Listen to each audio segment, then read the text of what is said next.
Hi, I'm Ree from mummyof4.com. Welcome back to my channel. Today I'm sharing our family autism journey story with you. I am taking you through from early symptoms that I noticed through to getting an assessment to how the assessment process went to diagnosis and sort of where we are today.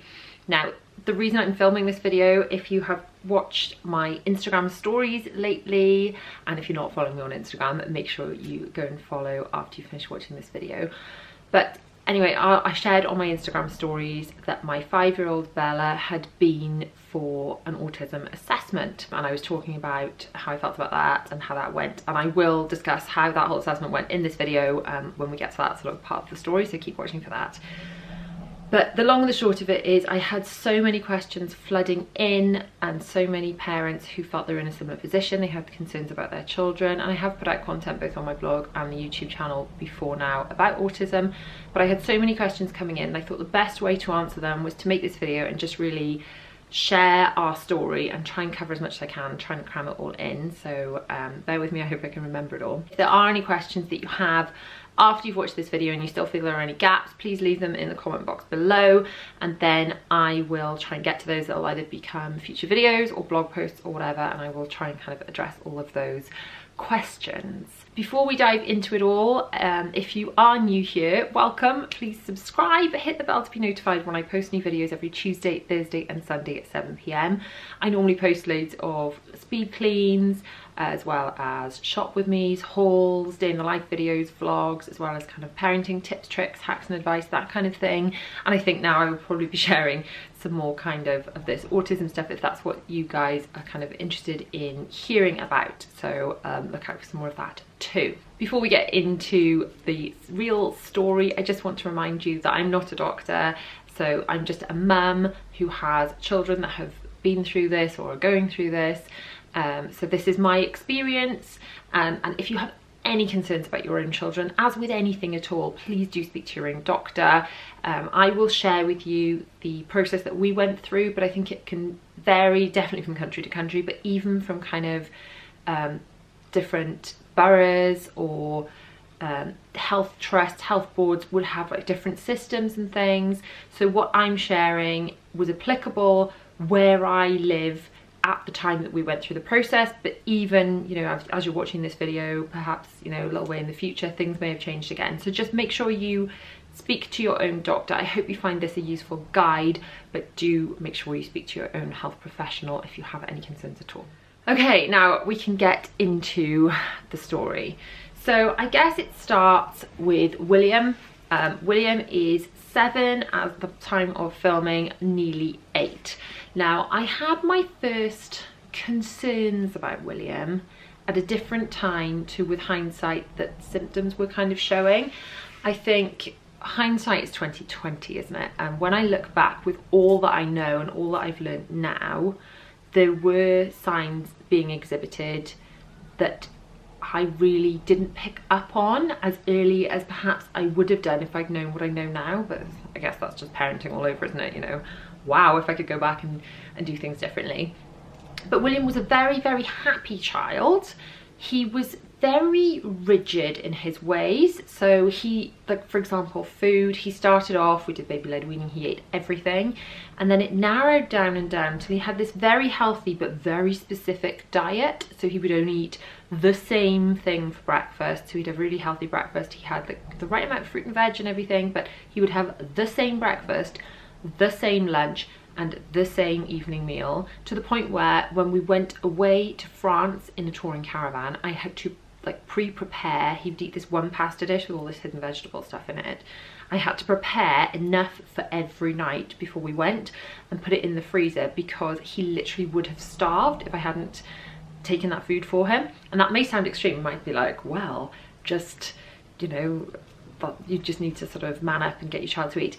It is slightly different with children with autism, and I will get to explaining that when we get to the bit where we talk to the consultant, the diagnosis in the story. But anyway, children with autism are slightly different with food than children who are neurotypical. Just to touch on this briefly, I believe I've done a video on this before. If I have, I will link it up in the cards now. But when I talk about autism, I do like to say has autism as opposed to is autistic.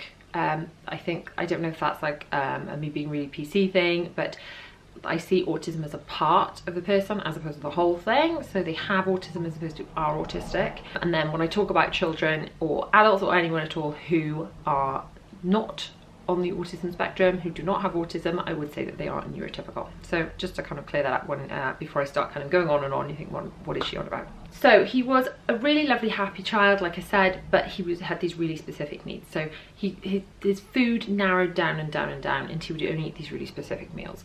He would really get so distressed buying new shoes, like so ridiculously distressed. He had doodles, you know, those little like summer canvasy shoes.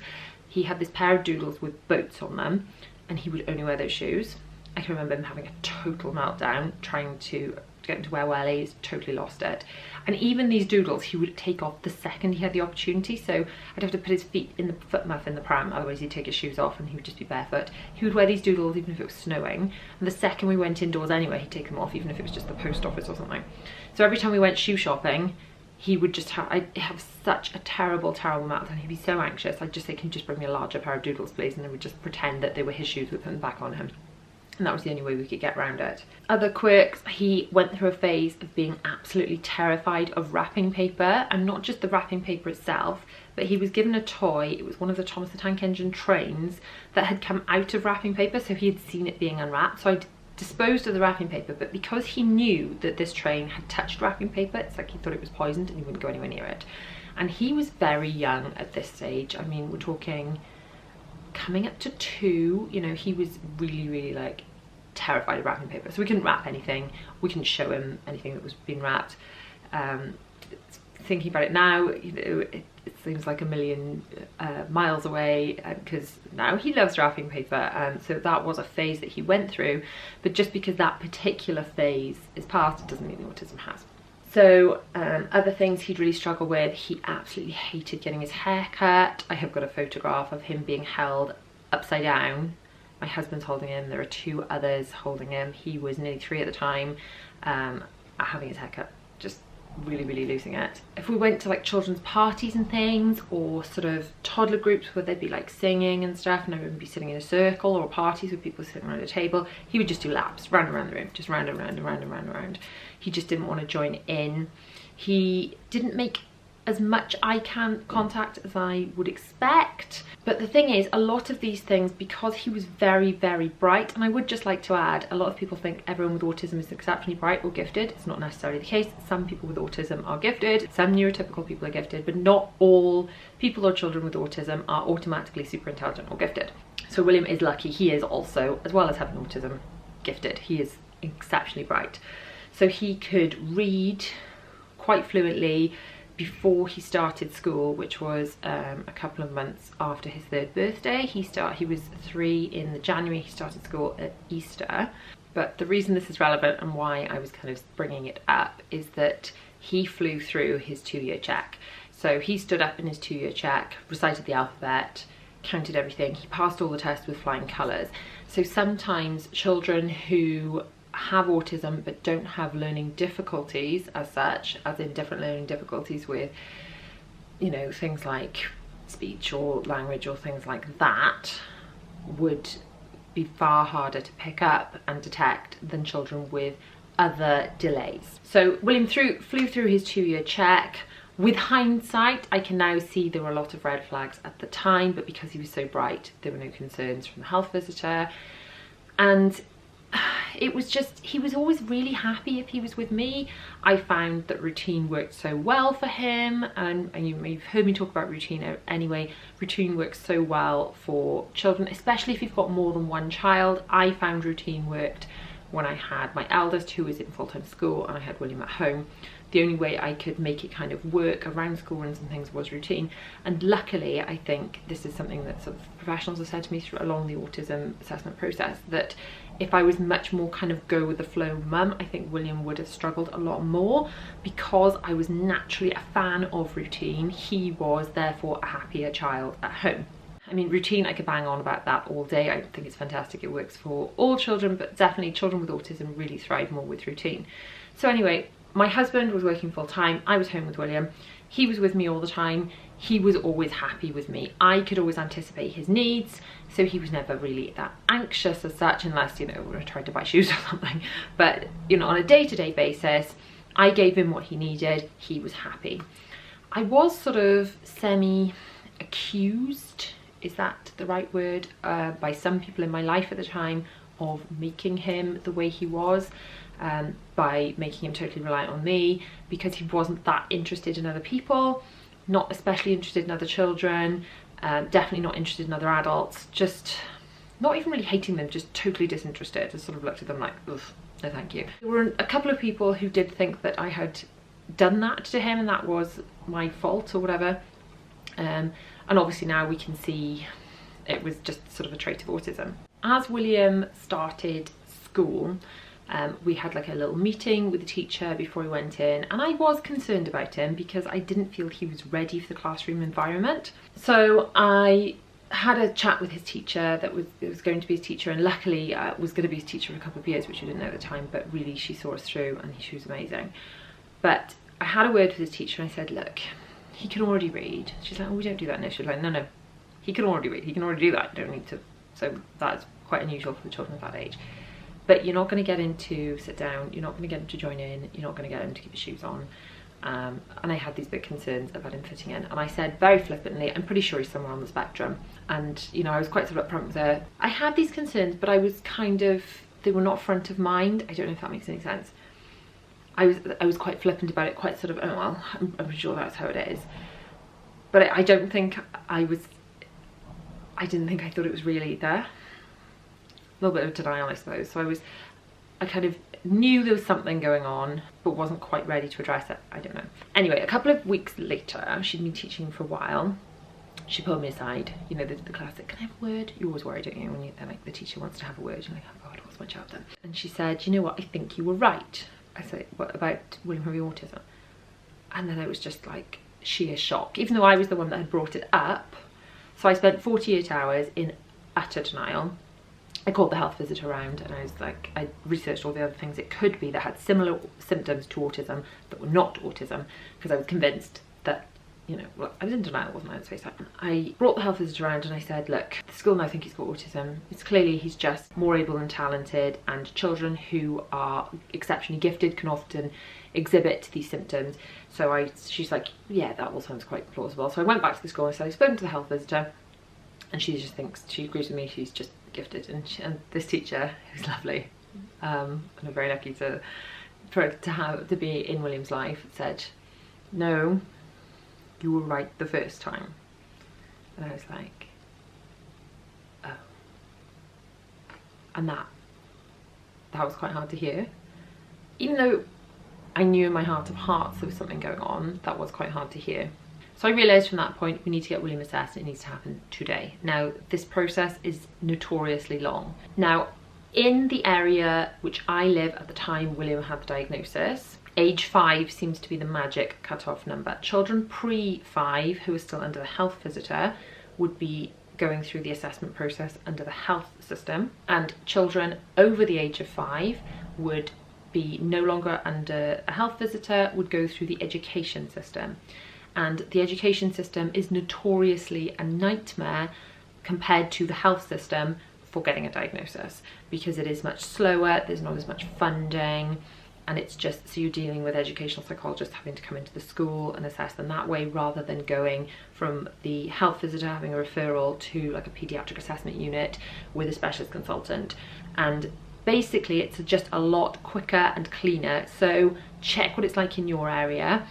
If you have got any niggly concerns, check as soon as possible, because if there is a cut-off age, I mean, we were lucky because William had his assessment shortly before he was 4, so he was fully under the health system. But if there is a cut-off age in your area, find out what it is, and if your child is getting close to it, if you've got any concerns at all, get them assessed, because if you end up in the wrong system when you could have taken action earlier, you'll really regret that. So just all I can urge you to do is, if you have any concerns, just get them checked. There's no harm in it, isn't it? It's just like when every time my children have got like a fevery, flu-y type virusy thing, and I am 99% sure it's a virus, and I will have dragged them out to the surgery for no reason, and the doctor will be all, do you know what, it's a virus, you need to go home and give them Calpol, which I was already doing. But I always, in the back of my mind, is that 1% of the time that they should have had antibiotics. And then if I failed to take them to the doctors, I would just feel super negligent, super awful that I hadn't given them everything they needed. So if you have concerns about your children, always, always, always speak to your health visitor, your GP, or if your child is a bit older, the school. But to be honest, I would always go to your doctor, because if they can't help you, they'll refer you back to the school anyway. So back to the story. I now realised that William needed to have an assessment. I was told that the waiting list was really, really long. I decided this was not going to work for me. So I managed to track down the phone number of the secretary of the consultant we'd been referred to. I believe it was on an academic site, because often the consultants also lecture in local universities and things, to lecture kind of new doctors and things. Anyway, so I managed to track down the phone number of this woman's secretary, and poor woman, I phoned her every day, every single day. I harassed her, if I'm honest. I was very polite about it. I was not horrible, I was not rude, but I phoned her every day. And then eventually, it was sort of like 7 o'clock one night or something, the consultant actually phoned me, and we had like an initial, you know, suss it out thing on the phone. And she said, well, from what I'm hearing, it does sound like we're dealing with autism, and I need to get you in for an assessment. I asked her at this point actually about the food, which I'm coming back to now from the beginning of this video. And I said, look, he's so rigid with food, and I need to know, because, you know, there is one school of thought to kind of go, this is your dinner, and a hungry child will eat if they're hungry enough. To go, this is your dinner, if you don't eat it, that's fine, but that's what you got for dinner. And she said, now a neurotypical child, that will work for. That's kind of what she'd advise, really, and to just kind of just keep at it. But for a child with autism, they would actually starve themselves. So she said, no, don't do that. Just, you know, keep feeding what you need to feed him. As long as he's having a balanced diet, then don't worry about the variety, because as long as the nutrients are all in there, if he's eating the same food every day, then whatever, as long as it's balanced. Now, I managed to get William assessed in record time. It was the summer, maybe June, that I originally had the conversation with his teacher, and then had my 48 hours of denial little wobble, and then got on to harassing this poor woman. And then we actually had his assessment, which I'll talk about in a second, in the December. And I know it was December because it was the day of his school concert. We had like a last minute cancellation, and we had the main assessment comes in 2 parts. We had the first part on one day. He had like a morning concert one day and afternoon concert the other day, and he had like the morning concert and then assessment in the afternoon, and then assessment in the morning and concert in the afternoon. It was a really intense 2 days. I didn't even think I was that stressed out by it at the time, front of mind, but clearly I was, because I literally came out in a rash all over my face at that time. It looked like I'd kind of contoured my skin with acid or something. It was a horrendous rash, but I think with hindsight that was stress. The 2 parts of the assessment. So the first part of the assessment is, and I'm just talking about our experience, it might be different parts of the country, and certainly in different countries, but the first part was referred to as a social communication clinic, where there were sort of 2 parts to this within the social communication clinic. So there's a very in-depth interview for the adults. Now bear in mind, we'd already been in once before, so we'd had the phone call, then we'd been in for kind of like a chat to establish whether the social communication clinic was needed. So we'd had some reasonably in-depth questions initially. And then in the social communication clinic, they ask you some really specific, really in-depth questions to you as parents. Now these follow, I can't even remember what the name of them is, but they follow a specific structure, and they have different areas that they focus on. So there are areas of ritualistic behaviours they talk about. There's like an area of sort of social aspects. There's these different areas, and if your child has like red flags in different areas, they have to have a number of different areas for them to kind of qualify to go on to the next stage. We had the social communication sort of survey, in-depth questionnaire, and then a speech and language therapist worked with William to do that assessment. And the speech and language assessment is very much like play-based, and to establish how well not only their language is, because bear in mind William could read, so his language, his vocabulary was extensive, but how he was using his language and whether he was using spontaneous language or scripted speech or learnt language, which is basically like rather than making up your own words but utilizing someone else's words when you don't know how to put them together to express what you mean, and he was kind of doing that. He had that assessment, and then the following day was something called an ADOS assessment. Now the ADOS assessment you do watch through like a one-way glass thing, so I got to watch it and I had all the criteria they were marking, and they had all sorts of lots of little bitty like test things. Now he just thought he was playing, but it was something as simple as one of them, they had like a Lightning McQueen car with a blanket over it, and then they just lifted the blanket and they watched his reaction, and then all of that got filmed, so they don't like sit and write things during it, and they mark it afterwards. Now in most of these situations, from what I can gather, they then go away, do all the kind of marking and scoring, and then bring you back in for sort of another appointment, and then they would give you all the results and whether they need to give a diagnosis or not. Now I know that when William did his tests, they kind of said, look, we are looking at autism here. We need to bring you back in for the official diagnosis, but we are looking at some level of autism here. And they were able to tell me that on the day. Slightly different with Bella. I'll get to that in a minute. Then we brought back in for the final kind of diagnosis meeting, and he was actually diagnosed with moderate autism. I was surprised by this, if I'm honest, because I wasn't sure if it was all in my head, if it was something he was going to grow out of, and I think it was only like time that really would have told without an assessment. I think time will tell. You can, you know, see if your children grow out of things, and they either do grow out of things and it was nothing to worry about, or okay, I should have got an assessment. But if you get to that stage and you think, oh, should have got an assessment, it's kind of too late then, isn't it? You need to step on it as soon as you've got any concerns, because you're never going to regret looking into something. So William was pretty typical for an autism assessment. He was using scripted speech. He was doing things like hand over hand, which is you would pick up someone else's hand to use like a tool rather than asking someone for help. More than anything, his development was very spiky. So he was very, very good in some areas and marking much lower in other areas. So his like educational sort of elements, like his ability to read and things, were very, very high, but his spontaneous language and his receptive language he was sort of scoring much lower. So that's why it was sort of quite easy to give us an initial, yeah, we're looking at autism here. Now with some children it can be a lot more complicated than that, especially girls, which now we're going to get to Bella's story. Bella, I always thought, does not have autism because she's so different to her brother. She'd get very anxious about things, and she still does, very upset about things. And as she got older, she got more and more into kind of needing not just routine, but ritual. Before Bella goes to bed, she has to say a really specific, quite long-winded script of things that she's developed herself to myself and then to my husband about, and it's evolved over time, but it went something like, can you tell Dad the thing, and please can you come in lots and lots, and please can you come in and Dad come in to check on me while I'm sleeping, and when you're there I'll wake up, I'll kiss you Mum, I'll hug you Mum, I'll kiss Dad, I'll hug Dad, and then it's going to be lots and lots. Now can you tell Dad the thing, I love you, good night, every night. She had to say this, and if she couldn't finish it she'd get very, very anxious.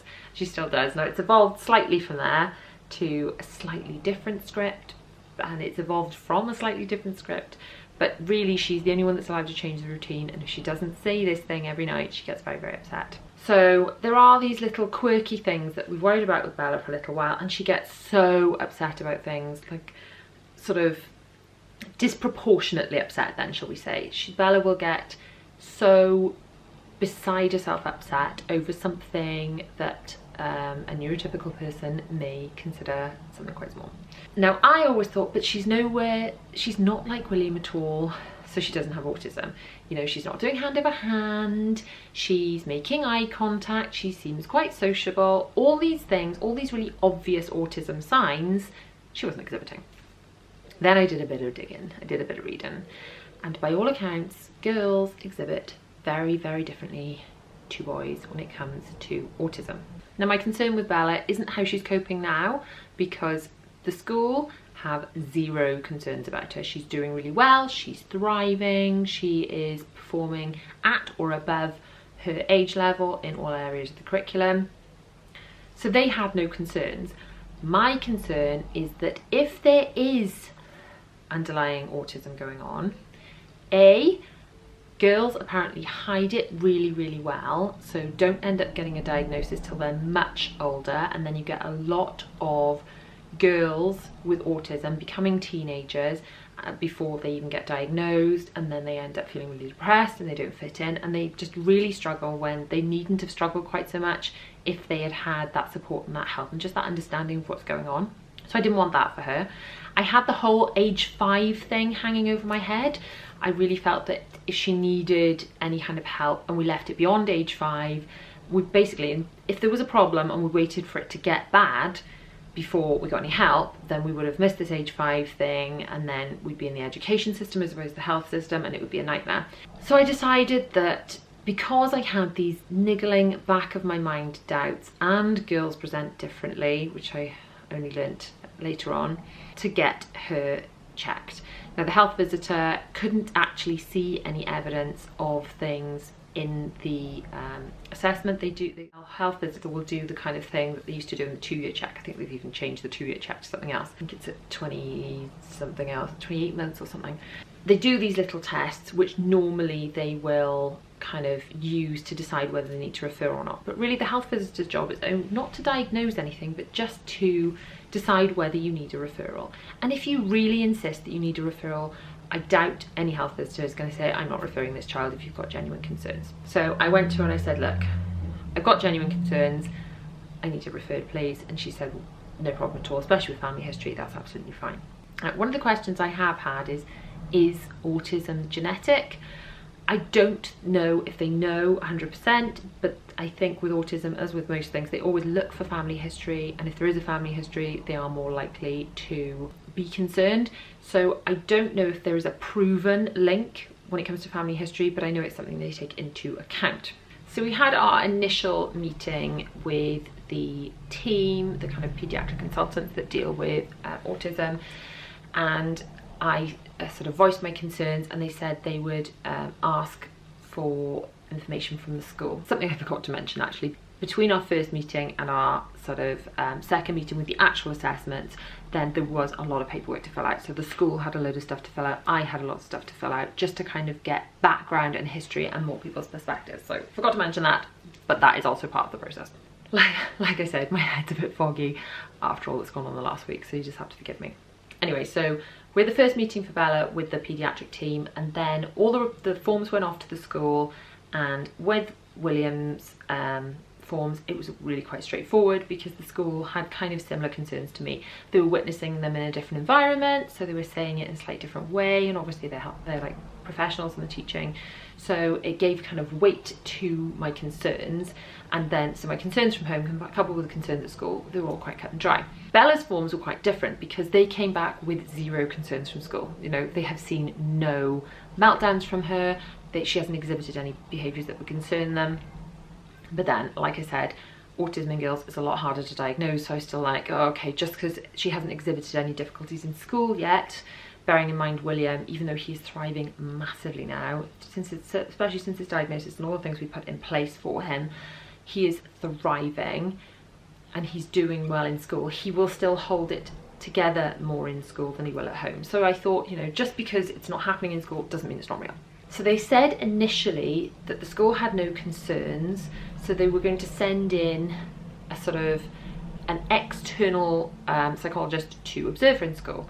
Now this ended up not happening for some reason. I'm not quite sure why, because I just had a phone call saying, can Bella come in for a social communication clinic assessment on this date?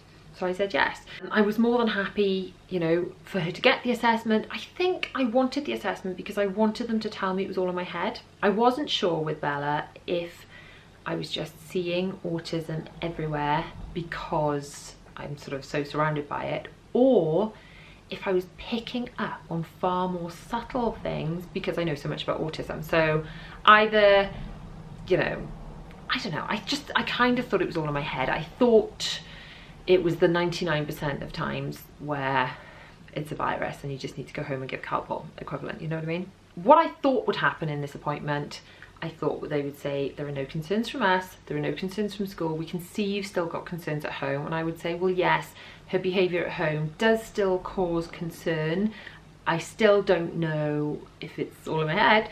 And I was just going to ask them to see her again in a year before discharging her. And that way she had up until kind of her 6th birthday. And if nothing became really apparent by the time she was 6, I thought, hey, I don't have to worry about this anymore.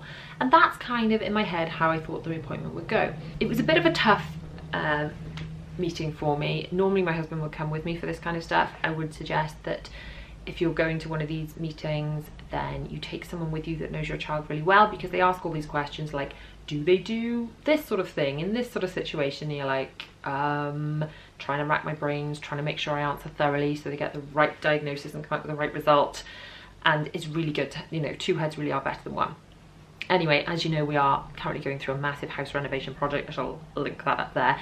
But my husband was having the bathroom delivered at that very time, and he just physically couldn't be there. So he was on like loudspeaker on the phone, but I was there on my own. Zara luckily was playing very nicely, and Bella was in the other room doing her speech and language assessment. So where they sit on the floor and play and things, while I was answering this really in-depth questionnaire to kind of establish where she is and which areas of her life she is potentially exhibiting signs of autism. I explained about these, you know, highly ritualized things at night time and these other highly ritualized things that we go through. And this lovely consultant was like, oh, that sounds really hard for you. And I thought, I hadn't even thought about it being hard before. I just do it. It's just like quite normal and everyday to us. And I thought, oh, is it? Maybe it is hard, I don't know. It's just so chaotic with 4 of them. I just kind of get on with it, you know what I mean? But anyway, so she was, I think it's only seeing things through other people's eyes. They think, wow, okay, so maybe most people don't deal with that. Maybe that's not something everyone has to deal with. Maybe that is more challenging than it would potentially be. Then after both of these assessments had happened, Bella's had happened, and I'd gone through this really, you know, long questionnaire, the girls were taken into another room. So Zara and Bella went to do colouring with another lady. They had loads of fun doing that. While the 2 people, the speech and language therapist and the consultant, spoke to me. So the consultant spoke to me and said that clearly we've got concerns about Bella with the kind of ritualistic behaviours. She's not demonstrating things in school, the social behaviour concerns, and I don't have massive concerns about her social. I have certain concerns about in certain situations, but nothing as obvious or as evident as I have with Will. So she kind of, that was her bit, and she was like, well, you know, there's probably enough to potentially keep looking into it with the ADOS assessment, but let's see what the speech and language therapist has to say. And then it was the turn of the speech and language therapist. So I said, I know what you're going to say. She's very, very bright and you haven't got any concerns. And she said, well, yeah, I'm going to start with lots of very positive things. There are a lot of positives here. She's a very, very bright child. Her spoken language is excellent. She is speaking at the age of sort of a 7-year-old would be, and she's only just turned 5. Her vocabulary is excellent. She's clearly a very, very intelligent, very bright young girl. But there are concerns that came up during her play. So things like they got out all these toys and she wasn't narrating the play as much as she would be expected to for a child with that level of vocabulary. She was just doing it quietly. And then when she was playing, she spent a lot of time setting up the play and not much time doing the play. There was a lot of talking about what she would do, and she was very fixated on some little bucket thing. She was very keen to notice the very small details on things that like something was broken or something was missing, and they were just very, very subtle nuances that just, you know, people that are not doing this day in, day out for their job would never ever notice. So even teachers and things who see children day in, day out, I really believe that if they were not specialists in autism, potentially autism in girls, these are things they wouldn't have picked up. Anyway, her conclusion was, this is not all in your head, at which point I cried. Because I didn't want to walk away thinking that she needs a diagnosis and didn't get one. because that was one of my concerns as well. I really felt like he needed a diagnosis and he didn't get one. Don't get me wrong, I cried when they told me his diagnosis as well. I think it's a mixture of overwhelm and relief and sadness and I don't know, everything all at once. But I cried because I think I wanted them to tell me I was wrong. Now, I know, having had a few nights sleep on it, that William is doing amazingly well, and Bella will too, and she is a wonderful little girl. Whether she has autism or does not have autism, it does not change her at all, and they're all very bright and will thrive and will have wonderful, wonderful, happy lives. And I genuinely believe that if a child needs a diagnosis, then they're better off having one. I know some people don't like sticking labels on children, but I don't think of it that. I just think that if you have all the information, I always like to have all the information, if you have all the information, you can give that child exactly the help they need to thrive in the best possible way. So I just have to see the positives. I just have to see that if she needs extra help, she will benefit from that extra help. And if, I mean, don't get me wrong, we still could end up without a diagnosis. So all we've been told is it's not all in my head. She is showing signs that can indicate autism. So the next stage is this ADOS assessment, and the ADOS assessment is like, it's a scoring system, and they do all these little bitty tests. And I mean, I watched Williams through one-way glass, I watched the criteria, and I watched him fall on his face at every step, and it was hard to watch. He wasn't upset, but I found it hard to watch because I could see what they were looking for, and it was quite like, he's not gonna be able to do that, bam, he's not gonna be able to do that, bam. Bella's is going to be a little more complicated. They're having to look at doing, I think they said a level 3 with her, because her language is so advanced. She's that little bit older, and if they give her the one for her age, it's not going to show anything up because her language is so advanced. So Bella's is going to be a lot more complicated, and they're not going to be able to give me a result on the day because they are going to go and need to add it up very, very carefully. I mean, even I could see from watching Williams, just by looking at the criteria, that he was going to come out with some form of diagnosis. But with Bella's, it's going to be all down to the subtleties, and basically she will score a certain amount from that test, and that will give us a diagnosis or not a diagnosis of well, William's diagnosed with moderate. I think there's two other bands. It's high, it's not severe, it's another word indicating high or severe, but I don't think it's either of those words. And then there's like a low kind of word. So I only know what William's got, which is more moderate, but there are these 3 levels of I think it's mild. So it's mild, moderate, and I don't think it's severe, but you know what I mean, it's that level. If she does come out with a diagnosis, I would predict it would be mild. She's incredibly high functioning, but then again, I thought William was, if he was going to come out with a diagnosis, it was just going to be mild, and he came out with moderate, so who knows. So the next step is to wait for that appointment and take her to that appointment, and then wait for the results, because we're not going to have any indications on the day, like I said. How do I feel about it now? Initially I was feeling very overwhelmed, just because it's not what I was expecting, even though I was the one that raised it and I was the one that took her there. So it sounds a bit stupid. It's like, well, what did you think was going to happen? But you just want your children to face the minimum amount of obstacles that they're going to have to face in their lives, don't you? You want their lives to be as easy as possible. And I think, you know, the idea of them having to face additional challenges is always initially a bit upsetting, but having thought about it, William is probably my easiest child now. He, as long as William's, we keep all his routine in place and we keep all the strategies in place, he does so well and he's thriving so much, and there's no reason Bella can't be the same. And if she's got the help she needs, if she needs it, then she'll thrive, and if she doesn't need the help, she'll just thrive by herself. So I guess I'm feeling a lot more positive about it now than I was. I do appreciate all of your comments and all of your messages and things. I had so many lovely messages on the day and the following days of support. I haven't even got through them all yet, partly because of overwhelm, but I will try and get through as many as possible. So thank you again for all of those. And if you are going through any of this yourself, please do let me know in the comments of this video, because you know, we all need to kind of support each other through this stuff. And if you have any specific questions or would like to see any other videos or blog posts about this topic, please do let me know in the comments, because I've tried to cram as much into this as possible, but no, don't get me wrong, there's a lot to say.